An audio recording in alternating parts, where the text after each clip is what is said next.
వారికి చంద్రబాబు నాయుడు గారికి ఏముండేది 2 ఎకరాలు ఉండేది వారికి. చంద్రబాబు మాకు 500 ఎకరాలు ఉండేది. మా మీద ఈ 3.5 సంవత్సర కాలంలో నువ్వు ఈనాడులో జ్యోతిలో ఎన్ని రాపించినావు? ఈ అమ్మ పాపర్ల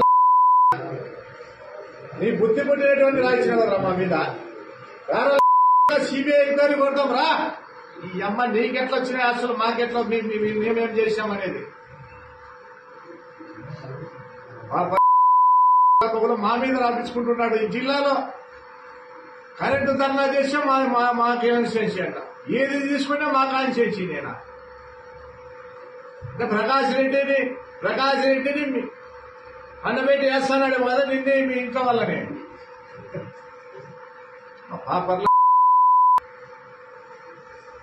2018లో రాసావురా లంచ జాకి వెళ్ళిపోయిందని.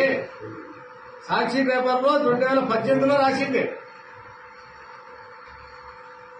ఈ రోజు నువ్వు మా మీద రాస్తాంటావు. అమాయక ప్రజలు మా మీద ఉసిగొల్పాలని చూస్తాంటావు. ఈ ప్రాంతంలో ఎటువంటి హత్య రాజకీయాలు జరిగినా నీ కొడుకే టార్గెట్.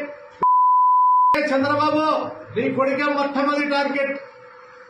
నీలే ఏబిఎన్లోనూ ఆంధ్రజ్యోతిలోనూ ఈనాడులో వేసుకోవాలి. నువ్వు ఇక్కడ రాక్షసత్వం దుర్మార్గాలు దౌర్జన్యాలు చేయాలని చూస్తాడావు. నీకు తెలుస్తుందిరా బాధ. ముస్లింల ఈ జిల్లాలో 300 మంది అమాయకులు హత్యలు జరిగితే ఆ రోజు రామోజీరావు అనే పాపర్ నా కొడుకు ఏబిఎన్